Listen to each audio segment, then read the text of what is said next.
Good morning. I'm Dr. Robert Hunt, Director of Global Theological Education at Perkins School of Theology, Southern Methodist University. I want to welcome you to this webinar on religious freedom in higher education. This webinar is part of the third annual conference of the DFW Alliance for Religious Freedom. Our guests this morning are Dr. Gerald Turner, President of the Southern Methodist University, Dr. Travis Kearns, Associate Professor of Apologetics and World Religions of Southwestern Baptist Theological Seminary, Dr. Chris Dowdy, Vice President of Academic Affairs, Paul Quinn College, and Dr. John P. Hittinger, Director of the John Paul II Institute of the University of St. Thomas. Thank you all for joining me in this very important discussion. The first question I'd like to ask each of you is, how is religious freedom on campus important to the mission of the university? And Dr. Hittinger, let me ask you to go first. Thank you. Of course, at the University of St. Thomas, we are a Catholic institution founded by the Basilian Order. They came from France. Actually, they were founded after the French Revolution to reestablish Catholic education. They were forced out by the secular government and came to Canada and ended up in Texas in 1901. So you could say religious freedom is part of our very mission. We add to that, of course, the influence of Vatican II with the affirmation of the need for religious freedom based upon the very nature of the person to seek God and truth. We do this, of course, in the context of liberal arts. We love John Henry Newman, among others, who said there needs to be that full circle of knowledge, all the disciplines represented with academic freedom. He says Galileo, as well as Bellarmine, we need the religious voice, we need science, and they all need to be able to follow the truth and express their conscience as they see it. Adding on to that would also be academic freedom, this idea that each faculty member, many of them have tenure, but all of them have a lawful freedom of inquiry and thought, freedom to express their minds humbly and courageously. But of course, the challenge, I know, will be our next section, but with the institutional commitment to the Catholic identity, we still seek to acknowledge this value of pluralism and diversity within the faculty and the student body. So we are committed to open dialogue in the classroom, and of course, religious dialogue should be the most important thing, which means religious freedom should be part of our everyday life in the class.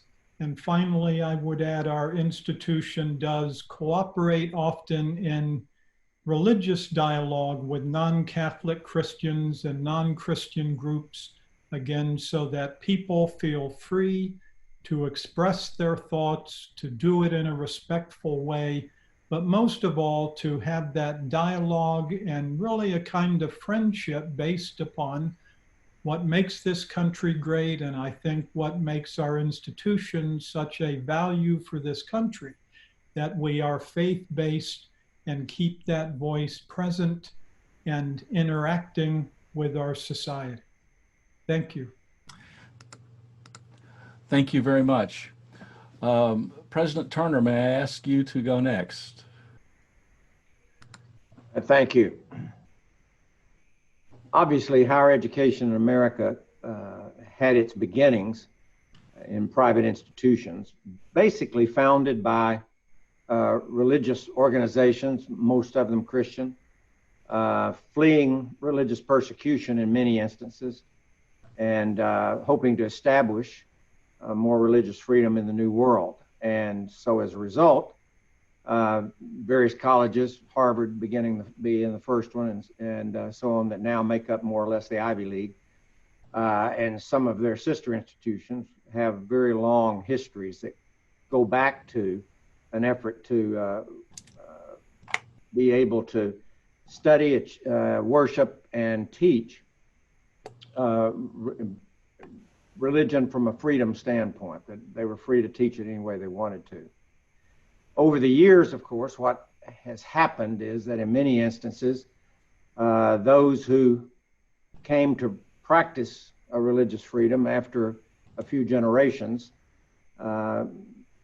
began to be, in some instances, as intolerant as those places they left. And so you had this brewing battle between secular forces and religious forces at many of the institutions, and the idea of religious freedom evolved into sort of the idea of freedom for no religion. And over time, I think in many institutions, the ability to really discuss religious issues, spiritual issues, became more frowned upon in terms of it being intellectually acceptable and so on. So one of the things that in the founding of SMU in 1911 and opening in 15, the motto that it was founded with was Veritas Liberabit Vos. And those of you who know Latin better than I do, you'll just have to excuse my pronunciation. But the truth will set you free. And so as a result, the idea of freedom to either follow religious mandates or not is a part of the guiding principles within that statement. And so one of the things that attracted me to SMU in the mid-90s was the fact that here was a private institution that aspired to national recognition, but at the same time wanted to maintain religious freedom, the freedom to worship, and the fact that spiritual issues were intellectually on the playing field, but that they had to kind of find their own level. And to me, that was more real world. I'd gone to Abilene Christian, which was pretty much a traditional small church-related institution. And so as a result, there was sort of more instance on and pressure to be a Christian worshiper than just to be an individual who was deciding whether or not he or she wanted to worship or wanted to believe first. So as a result, I think that religious freedom is a foundational concept of higher education in America, abandoned in some places, but I think it's terribly important to be maintained within the higher education community in the United States. Thank you very much for that. Let me ask Dr. Kearns if you could now speak to these issues. Thank you. Yeah, thank you, Dr. Hunt. So here at Southwestern Baptist Theological Seminary in Fort Worth, we were originally founded in 1908 in Waco, moved to Fort Worth in 1910. And the purpose of the founding for Southwestern was to train Southern Baptist pastors, church staff members, and missionaries here in the American Southwest, or what was the Southwest at that time. We had a seminary in the Southern Baptist Convention, has a seminary in Louisville, Kentucky, that was the main seminary for the SBC, in fact, the only seminary at that time.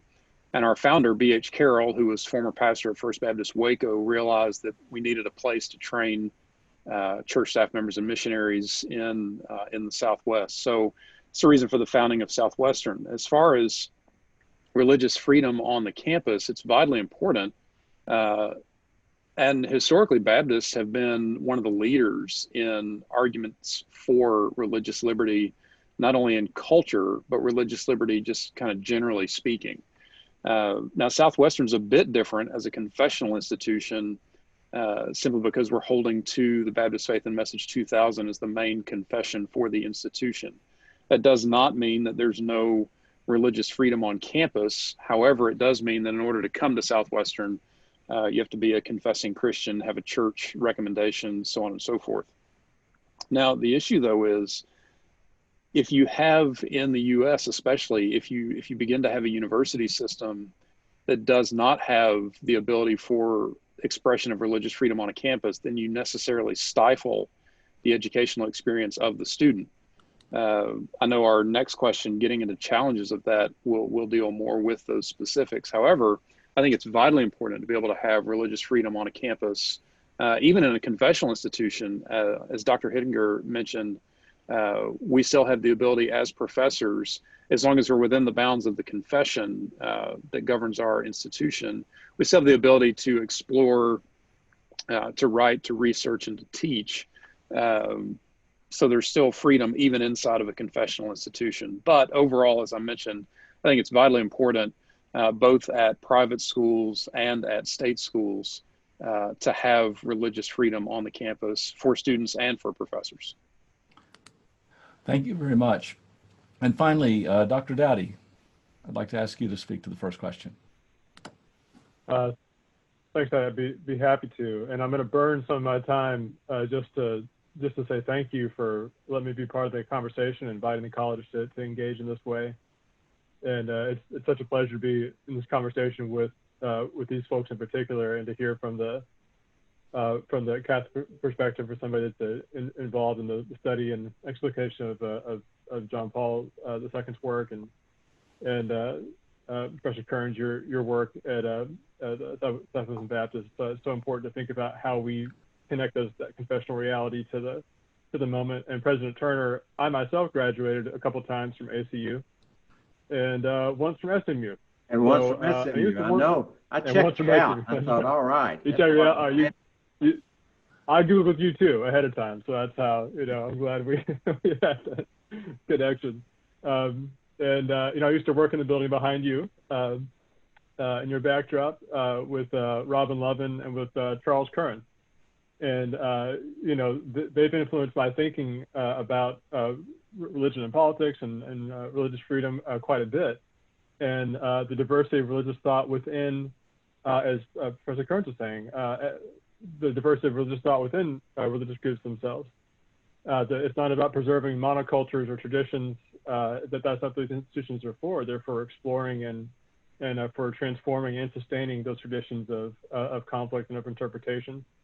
That many of our higher education institutions in the country come from that space and that aspiration. But I want to talk about my own space now that I'm in, which is as somebody working at a historically Black college.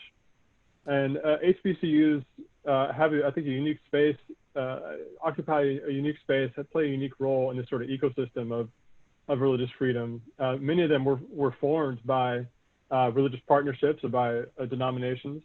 Paul Quinn College itself is an African Methodist Episcopal school, which is a denomination that was born in protest, and of people who walked out of churches that would not let them worship equally, and founded their own approach, and was the first Black denomination in the country. And I look at when you look across the landscape and see the schools that were founded in that immediate era post-emancipation, and in that sort of the welter of change and of violence of Reconstruction, but what you see is this enormous creativity in response to the challenges they were facing, that was explored in concert with the religious organizations and the religious groups and the churches that were a part of that landscape in the South, white churches and Black churches. And so when we think about religious freedom, one of the things that comes to mind for me is that these institutions took hold and grew and became crucial to life and to Black life in the South, especially in the same era when the Sundance was outlawed and the ghost dance was being violently repressed, when the United States government really understood that the certain kinds of religious expression were a threat to its status and to its power. And there's a really striking passage in Du Bois's Black Reconstruction where he talks about how Black Americans, how emancipated people survived the era after the Union broke faith on Reconstruction. And he says these two organizations, two institutions, the church and the schools, were a haven for people in the South, and became a place where he said they bent to the storm and were able to survive the violence and the change and the repression of that period because they had these institutions to draw on. And when I think about the role of religious freedom in HBCUs and in others who have the sort of tradition they draw on of protest and of transformation, and of education for the purposes of navigating the world, I think about the way that we cultivate judgment, and the way that we help students cultivate their understanding of the world from not just from a perspective of knowledge for knowledge's sake, which is important, but the tools that they need to survive. And understanding themselves from that perspective, and understanding that we have to have a space where they can argue safely about what it means to be a Black person, what it means to be young, what it means to be a part of a democracy, what it means to work for meaning. That the religious conversation is a part of that landscape. And the arguments that we enable when we allow that to be a vital part of the conversation and enable that conflict, that's actually life-giving tension. And we think that's a really important part of how we navigate the landscape. So we do welcome people of all faiths and no faith to the college. But it is in the context of an institution that has a particular background, a particular trajectory, and has particular kinds of spiritual practices and opportunities available. But it's with that core mission that comes from that post-Reconstruction era, where they had to build a society in a society that did not want them to survive. And we inherit that tradition at the college, and we see religious freedom from that lens. Thank you very much. So let's move to the second question, which is, what are the challenges posed by the free expression of religious commitments on the campus? And perhaps I could ask Dr. Turner to be the first to speak to this. I think from a leadership perspective, if you're just trying to make sure that from across the university, all voices can be heard and that there is some toleration of them. Certainly one has to defend one's ideas, but nevertheless, there's an instance in which, in many students' lives, in which they have to make a decision of whether or not they really uphold the idea of free expression for others that comes from a religious perspective, as well as those that from a non-religious perspective. One of the things that when you have a United Methodist institution and with Charles Wesley talking about the importance of knowledge and vital piety, the two going together, and that they shouldn't be separated. As I mentioned earlier, they're sort of the history of American higher education is that they have been separated and in many instances isolated. And so institutions like are represented here in this program are those who provide that other point of view. I think a good way to deal with what are some of the challenges posed by it. When I was getting my PhD, one of my supervising professors was at best agnostic, but he was really an atheist. And so after classes, we met once a week. There was always hang around for discussions. And quite often, the discussion that he would propose is, all right, I want to hear from Gerald one more time why a smart guy like him can believe all that junk he believes. And that junk, of course, had to do with basically my faith. And so there was in that program and many other programs, there's a lot of pressure to basically view the world in a non-religious way, with some of the ideas of some non-believers that one has to be courageous just to fight, to accept that there may not be meaning or whatever else. And so actually the courage is to maintain that, I think, when we have these situations. So I think when you talk about the challenges posed from an administrative position like mine, it's really to make sure that those who hold religious positions have the opportunity to and the freedom to express them. And from time to time, you have instances in which it's couched in terms of if you really believe, in advanced the world as it really is, then these people shouldn't speak. I've had several instances in which different religious groups wanted to do something, and different academic groups, and these were sponsored by students and our other staff faculty, and others not want them to do it, not be allowed to do it.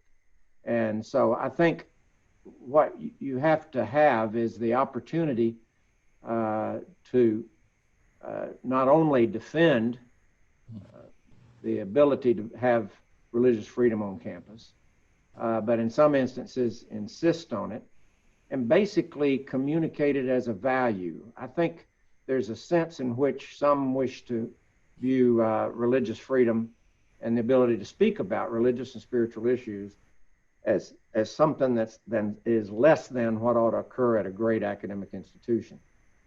And I just think that has to be countered. There are really many good apologists, Christian apologists now out there that do a great job of doing that. And I've given different books by N.T. Wright and others to students who basically raise those kinds of questions. And so I think it's important that the challenge to academic freedom to not provide, or religious freedom to not provide it, never be accepted. Thank you very much.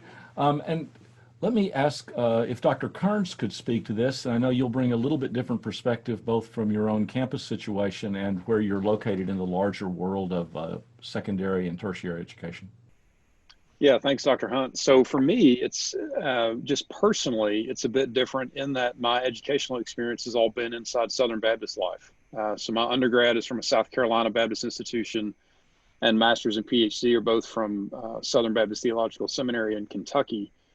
So really, challenges of free expression of religious commitment on the campuses where I've been involved now teaching at Southwestern here in Fort Worth, those challenges are really more in-house discussions than they are exterior, larger discussions. Again, though, as I mentioned in my first response, Baptists have been historically significant in arguing for religious freedom. I think the biggest challenge that's posed on a campus really comes down to wanting to be tolerant of all faith traditions, but that tolerance ends up being more intolerant than tolerant, especially for religions that are more evangelical or evangelistic in their expression. So especially evangelical Christians have been plagued with this, as they face various issues on secular campuses and on some private campuses as well. So, for us at Southwestern and then inside the larger Southern Baptist Convention, as I mentioned, these challenges are more kind of intra-faith skirmishes, almost like a Sunday school class discussion, than it is something that would go to the larger world. But that challenge that's faced, I think, on campuses that are not confessionally bound, really come down more to whether or not the ability of a more evangelistic religious faith expression is allowed. So for a Christian to be able to say, here's the gospel of Christ is found in Romans 3:23, 6:23, 5, 8, 10, 9, and 10, and then be, shut down by somebody who doesn't want to hear that. Is there freedom for all expressions of faith traditions rather than freedom for those who simply just want to say, let's be tolerant of all, and then you need to, not be proselyting or evangelistic in your expression? Thanks very much. Dr. Dowdy, perhaps I can turn to you now. Sure. So I think of it on two levels.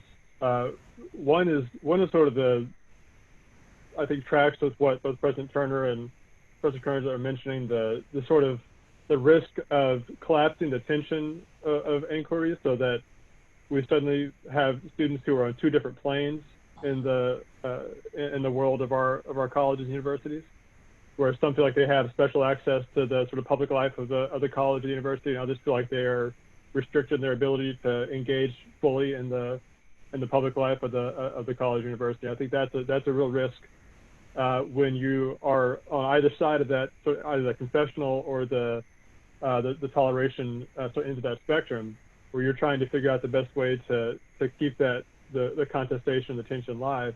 I think there's a risk either way, the judgments you make, the policies you enact, either way. We can mistakenly act in ways that make people feel like they're less than full participants in our colleges and universities, and that's a tragedy because we want them to be students first, to have the freedom to explore and to question, to take a stand that they are later proud of, to take a stand they later wish they didn't. We want all those things to be possible in ways that do not create harm or fear or pain that is so outsized for people that we still want to be a part of our community. So there's that sort of internal piece. The other piece that I'm anxious about is that people will think too small. That Professor Kearns is mentioning the risk of, well, it's not a risk for I went to seminary myself, so I love Sunday school arguments. I'm down with that.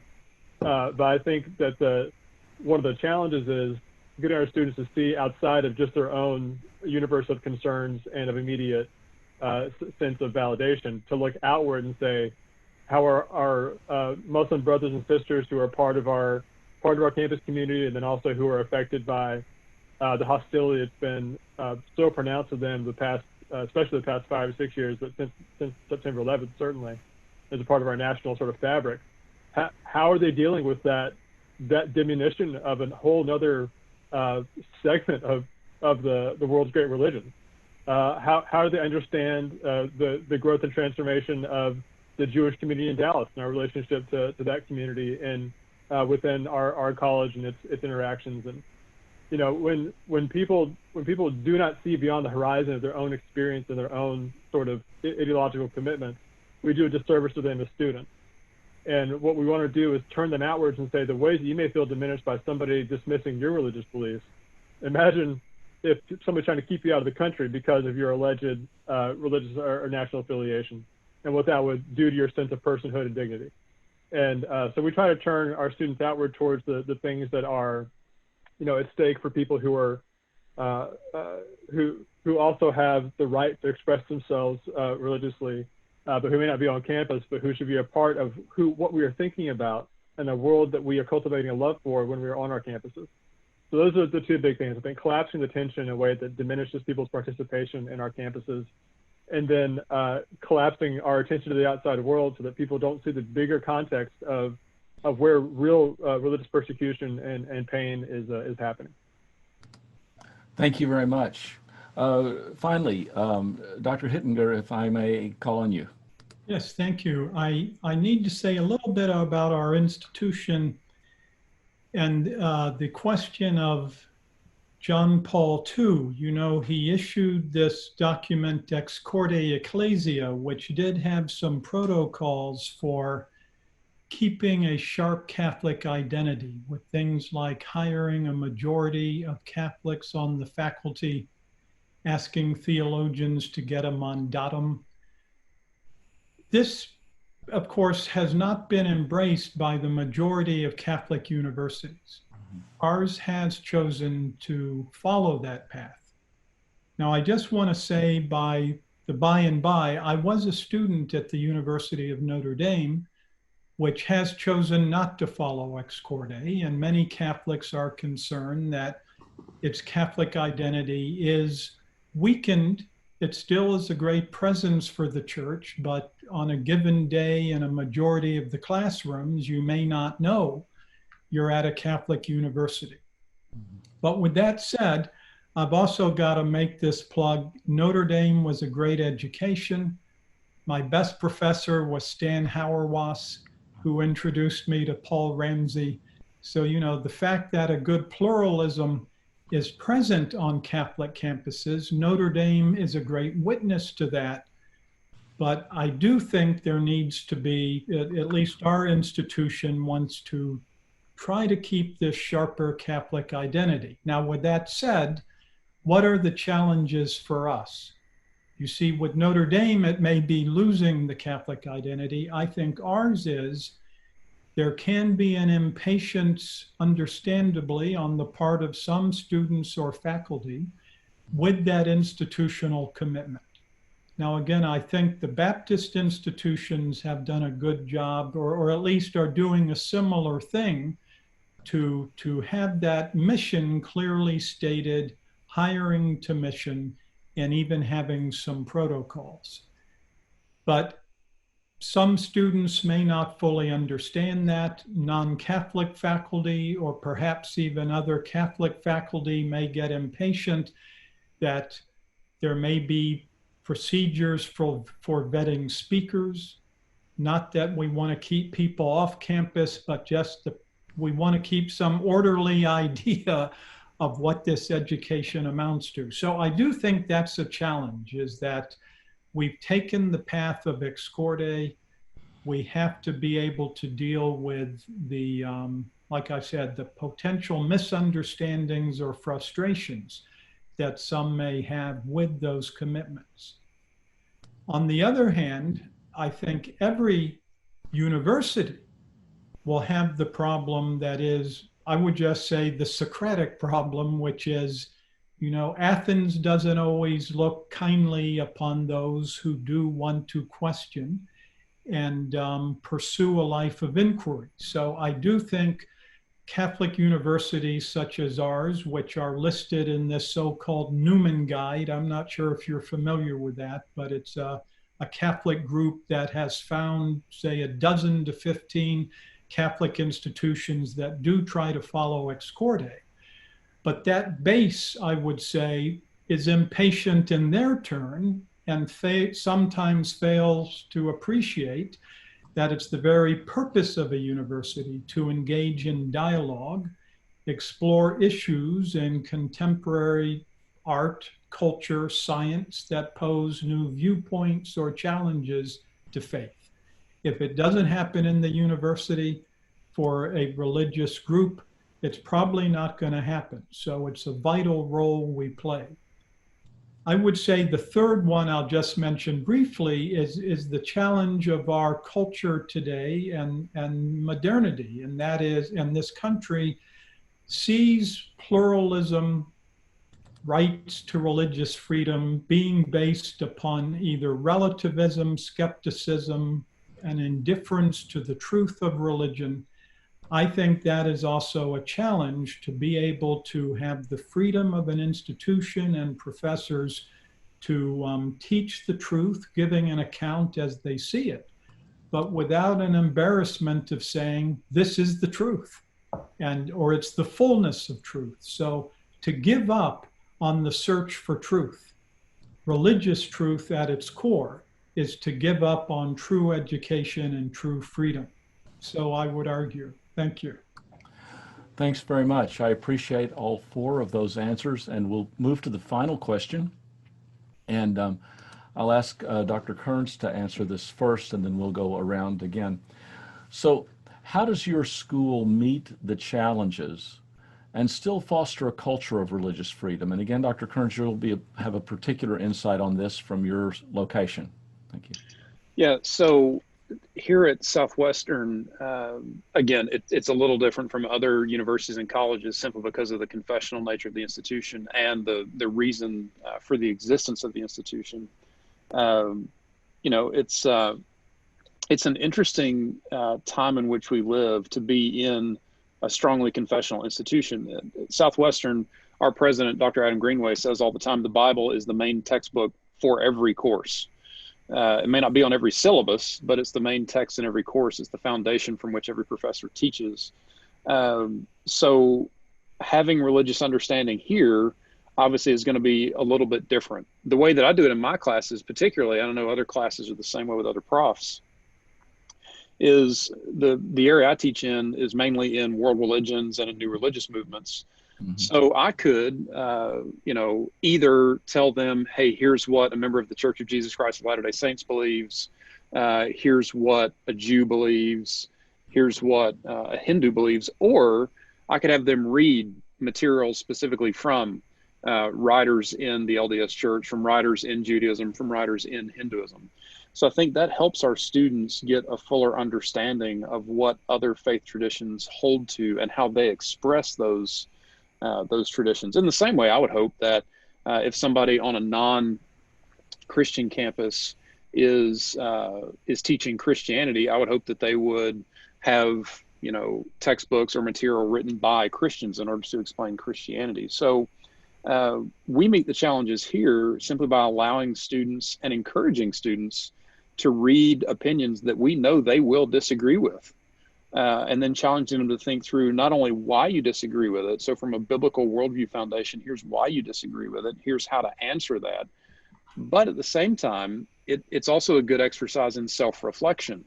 So as we look at other faith traditions and think about why we disagree, okay, let's look in the mirror and figure out how would somebody looking at an evangelical Christian potentially disagree with us as we look at others. So rather than always throwing shade on other faith traditions, we always have things in our own faith traditions that we can improve on. So that's one of the ways that we can help, or that we do help rather, our students here, especially as they're training to go into ministry in places around the world. Thank you very much. I appreciate that. And I'm going to now ask Dr. Hittinger to address the same question of how you're meeting some of the challenges of religious freedom posed in your institution. Thank you.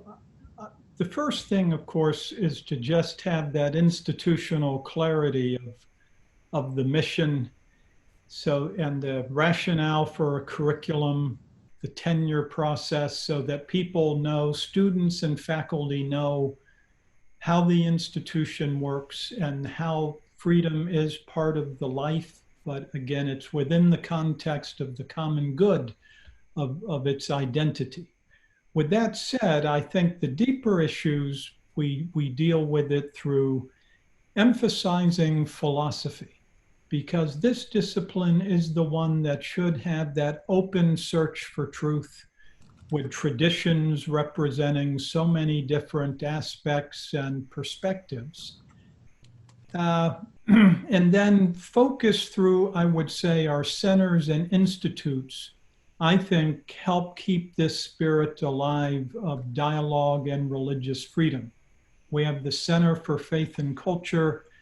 We have a Thomistic Studies, which has a colloquium every week, which invites speakers from Rice, HBU, as well as Catholic speakers. And there we have a good, solid way to have friendly dialogue. And of course, I should mention my own John Paul II Institute, which is just getting going. But the idea, as was his, to have fellowship and dialogue across the borders and across disciplines and religious commitments. Finally, I think, I'm sure we all share this, but John Paul II did it so well, and it's that idea of an education grounded in faith and reason, that we're rooted in both Athens and Jerusalem. And so, as I mentioned earlier, we must have that Socratic moment to hear the motto, the unexamined life is not worth living, but also to hear that Augustinian mode that faith must seek understanding, and that there's always a need for thinking. Or even Pascal, who's been called the first modern Christian because he engaged the modern science he knew so well, but saw the existential challenges to life in a modern context. So I think, just to summarize it, is if we're true to our identity as Catholic and a liberal arts institution, the Spirit should really help us live this life where I think religious freedom is affirmed of all those faculty and students and public who come our way, but also we have our mission and our tradition that we are really with joy wanting to talk about and move forward and make part of the public sphere. Thank you. Thanks very much. Dr. Dowdy, may I ask you to talk about how your institution is addressing these challenges? Yeah, so I think if you sort of zoom out, there are three areas where you can see us being faithful to this trajectory that we have inherited. I think one is in leadership, the way our board is constituted. we're governed by essentially half of the board is our AME leadership. So folks who are deeply invested in the life and the future of the AME Church, and then we reflect that, and again, not in our hiring practices in a sense that we have a proportion that we have to maintain, but that we have a relationship with the AME Church and with the way, especially to develop our pipeline for our religious studies orientation and the aspects of the curriculum that are there. So there's a leadership aspect to it, a governance aspect to it that is, that speaks as a concrete aspect of our faith-based reality. The other piece I think is in our practices. We have chapel every week, and we still have chapel every day at ACU, which I remind our students all the time. That I was faithfully there, swiping my card and making sure I was in attendance, and that they have it really good, so one day a week to see each other, and it's a really important part of the rhythm of our community. And there's a Methodist service, and our chaplain reminds us of that all the time. And when students groan, I have them stand up and sit down. But it's a part of a material practice that connects us to that history that we're not gonna give up. And it means that we have a lot of ecumenical aspects to that service. A good proportion of our students are Catholic, probably about one third to 1/5, depending on what year it is. And we try to make space for all of us to have feel validated in that space, and also again to welcome people of any faith and no faith within the context of a particular tradition. And then there are the curricular aspects that are also substantive in terms of how we shape our understanding of the values that we affirm throughout the curriculum, and the objectives that we try to instill in people that are not. So this goes down to again, not just an open-ended search for truth, which is an important part of what we do, but the achievement of justice and reflection that will lead people to understand and have a critical apprehension of what justice is and can be in the context of their thriving. I think the sort of unifying passage for us, and sort of a key passage for the college, is Isaiah 58, and you see it connect the understanding of a contemplative life and of fasting and of religious integrity with this bigger vision of the work of justice, and especially the repairing of the breach. And if you think about the ways that our college and others like it have been called to act, it is not just to have students enter the world curious and unafraid, which is a core piece of who we are. We want them to be curious, unafraid of the world, ready to ask big questions and to be confronted with new answers. We want that for them as a part of core liberal arts vision for them is part of that. But the other piece is, what use are you to the communities that depend on you for survival? And that's part of the question that they're required to answer as a part of our integrity and what we want them to carry forward from our religious tradition. And that's a question that penetrates no matter what background you're from, and resonates in a special way, especially with our students of color, who are the main constituents for the college and the communities they come from.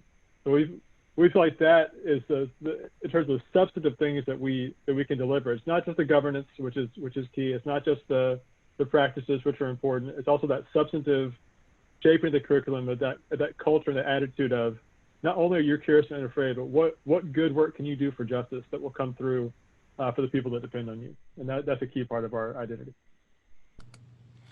Again, thank you very much. And President Turner, if I can ask you to be the last speaker on this final question. All right. Thank you, Robert.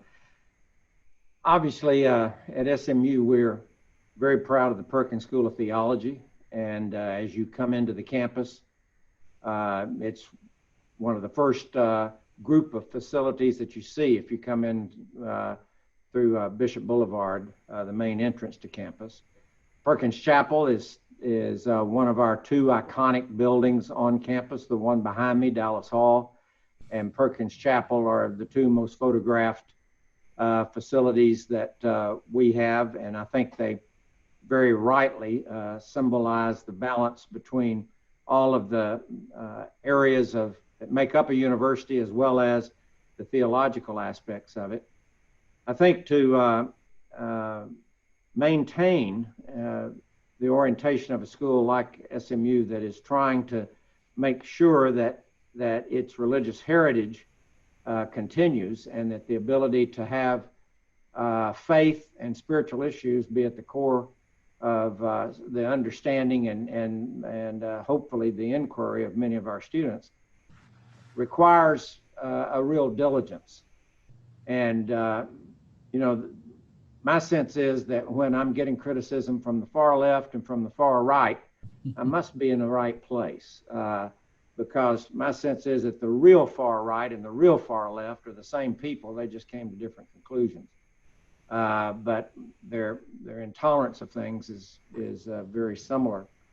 And so I think that it's important to have a visible commitment to religious freedom and inquiry. And I try to, in my talks and in my presentations on campus, I try to drop some nugget somewhere in whatever I'm saying, if it's very long, to let the students particularly, and even faculty and staff too, know that I'm a believer.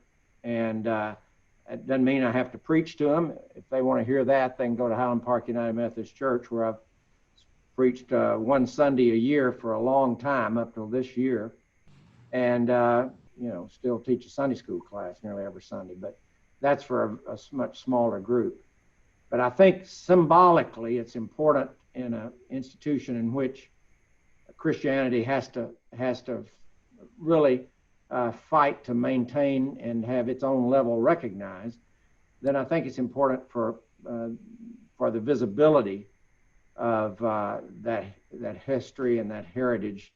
If it can't come through the president, at least come through the public events. And we still have prayers for most of our public events and so on.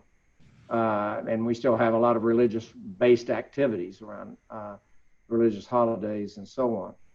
So I think that having the opportunity and taking the opportunity to reinforce those who have faith and those who want to maintain it, but to maintain it in a situation in which all levels of belief and unbelief are up and down the halls in the offices of their departments.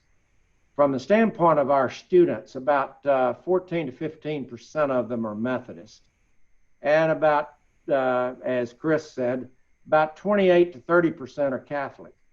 And then there's everything in between. I don't think we have any of St. Thomas's students, but we'd be glad to have them if they wanted to come this way. But we have a very active Catholic ministry, and in fact, they use Perkins Chapel for masses on Saturday night and also on Sunday evening most weeks. So all of the things that we can do to visibly uphold the importance of religious freedom, we want to do it, and support our Muslim Student Association and other religious groups that we have on campus, but to show that faith is still an important part, not only of the lives of the leadership, but the lives of the institution itself. Thank you very much. I appreciate that. And let me just note, if I may, that I'm hearing a couple of things that come up again and again. And one is that it's important in every institution to foster an understanding that it's a key academic value to be open to conversations between people who disagree about fundamental matters. And whether that is an internal confessional discussion or whether that's on a much broader base, an academic value is that we find the truth when we engage people who disagree with us. And the second thing it seems I'm hearing is that a university prepares people to move in the larger society. And whether they're moving in that society in ministry, as Baptist pastors are, or as our students are at Perkins School of Theology, or whether they're moving in as to the larger society in other professions, that larger society is pluralistic, and being prepared to engage in that larger pluralistic society is something that universities prepare students to do, or should be preparing students to do in the campus environment. I was drawn to the idea of transparency and philosophy. So with transparency being we're upfront and open about what our commitments are, as Dr. Turner said, with his own transparent faith being made available. But philosophy is an understanding that you engage in the free inquiry of ideas as an important part of what it means to be an educated person. Well, we're coming close to the end of our time. What I'd like to do is ask each of you if you have some closing comments that you want to make. And rather than calling on you, I'm going to ask you to just jump in at the risk of two people jumping in at once. But we're small enough to be well behaved. So go ahead. Well, I think you chose a good variety of institutions. I know that Adam Wright at Dallas Baptist was trying to be a part of this too, and he would have had a different point of view. But I think the three of my colleagues here that have been a part of it gave different viewpoints from different heritages, I think, that are very important. So I commend you on the variability of your selections here for each of the ones to basically describe faith from their standpoint and their institutions. Thank you very much. Others? Yes, I just want to say I was very touched by Dr. Dowdy's opening remarks about how the church and school were able to protect the African Americans and have, I think it's just such a great witness and testimony that we know it's almost that irony of American history, you know, that these institutions that are used perhaps to discriminate would be there and give that protection. And I see that, again, resounding down to our time today. I see all of us together with our faith-based institutions, just needing to make our case to the country that we have a great contribution we have made and will continue to make by having this private education that allows many people who haven't been educated or have access to education get access, but most of all to keep alive these questions of what is most important for our lives, including justice, a relationship to God. I like that passage from Isaiah that one of you quoted. So I do think the possible cooperation of the faith-based institutions is a high point. I looked at the Colson Newhouse statement, for an example. I was friends with Father Newhouse as a bright spot in American culture. And I do think we've got a great future, and I'm just so happy to have met all of you and look forward to whatever else we can do to, advance our love of truth and our love of justice in our own institutions and place in society. So thanks for inviting me. Thank you very much. I'll just jump in and say, it's our purpose, as I've mentioned in most of my remarks, it's our purpose at Southwestern to train Baptist pastors, church staff members, and missionaries to go out into the world and be ready to present the life-giving message of Jesus, his incarnation, atonement, and resurrection to all people everywhere. Evangelicals have been known somewhat historically for the potential of standing on corners screaming rather than having open, honest conversations with people and being ready to listen to other points of view. So one of the things that I know my hope is, especially for my students, and I think for the vast majority of students and profs at Southwestern, is that we can prepare students to, yes, go out and share the gospel message of Christ and hope that others will come to a saving relationship with Christ. But as I say often to my students, to do so without being a jerk for Jesus. Hopefully that desire will go forth into the world and show that, do Christians have deep foundational disagreements with other major living faith traditions? Absolutely. But we can discuss those disagreements without being disagreeable. Thank you.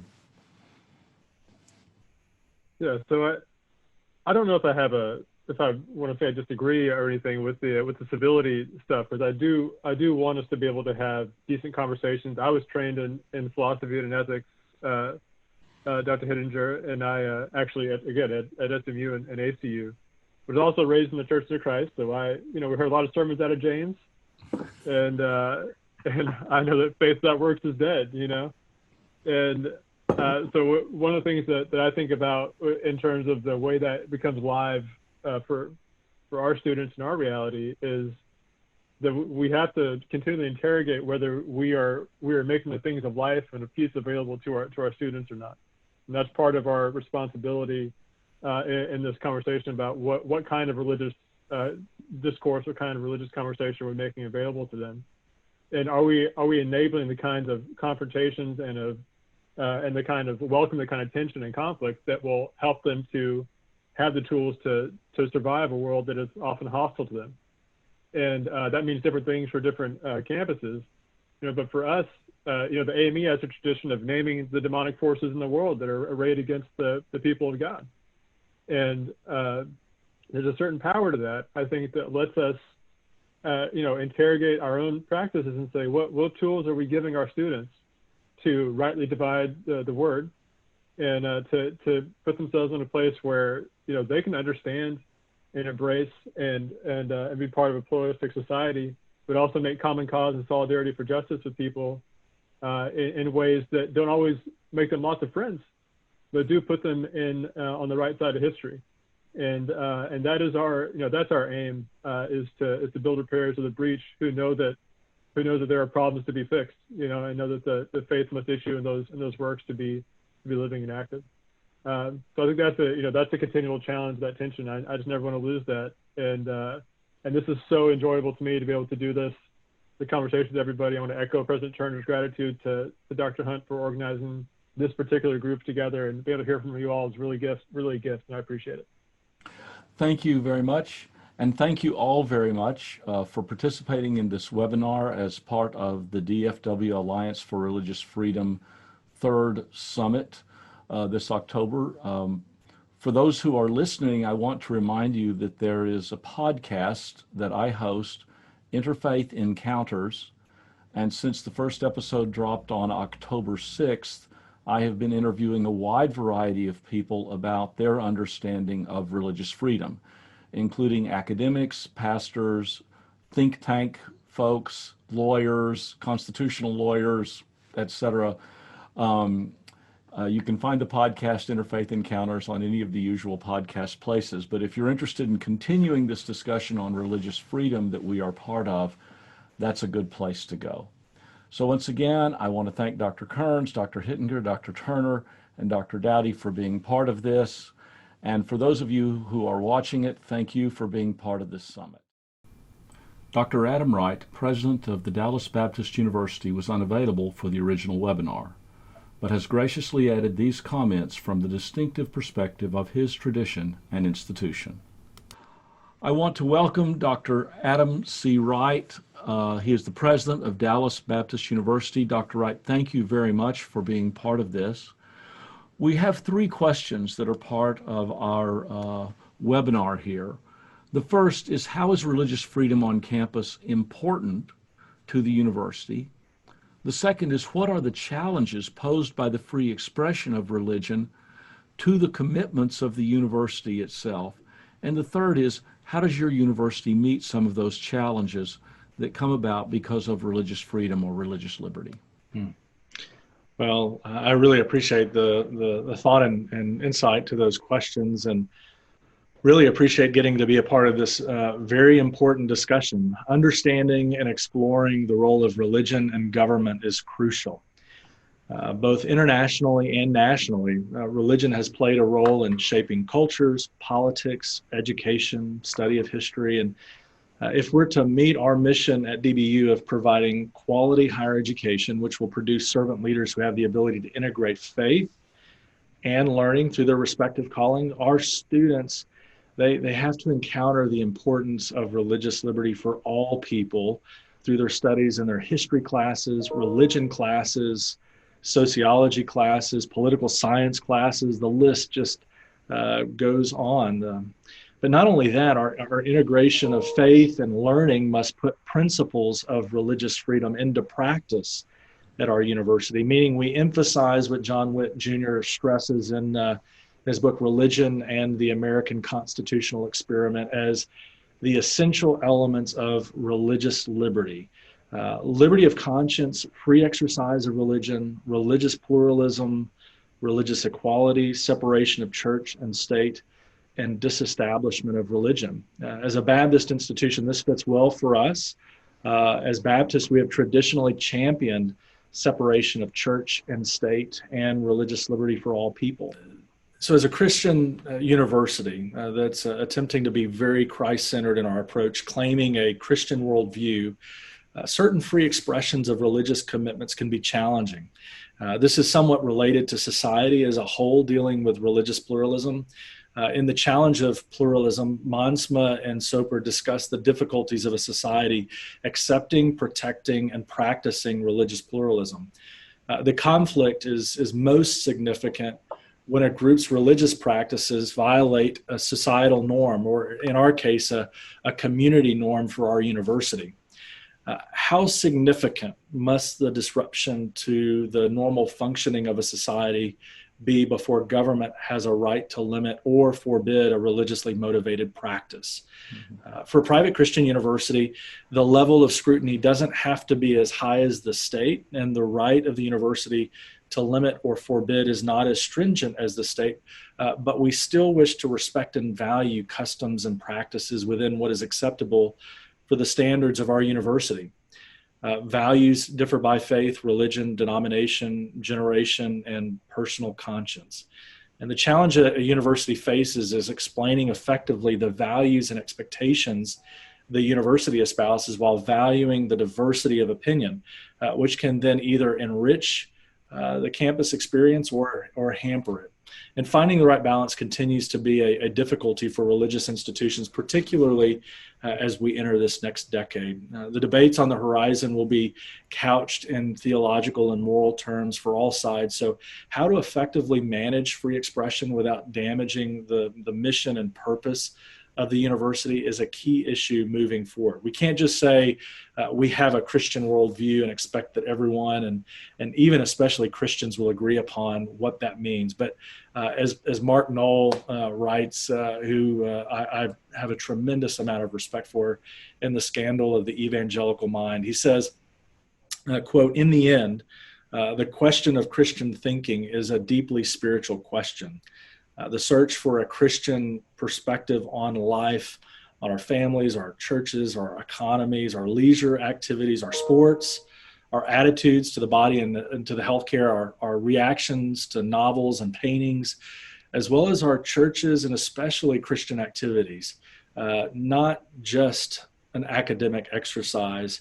From this perspective, the search for a mind that truly thinks like a Christian takes on ultimate significance, because the search for a Christian mind is not, in the end, a search for mind, but, as Mark Knoll says, a search for God. And that's our greatest challenge. And the challenge is best met when we allow students to embark on their academic journey with the religious freedom and liberty of conscience required for them to fully, holistically develop their minds, not just as individuals, but with the community, with the understanding of the importance of community. Part of this summit. Yeah. I'm Robert Hunt, Southern Methodist University. Thank you.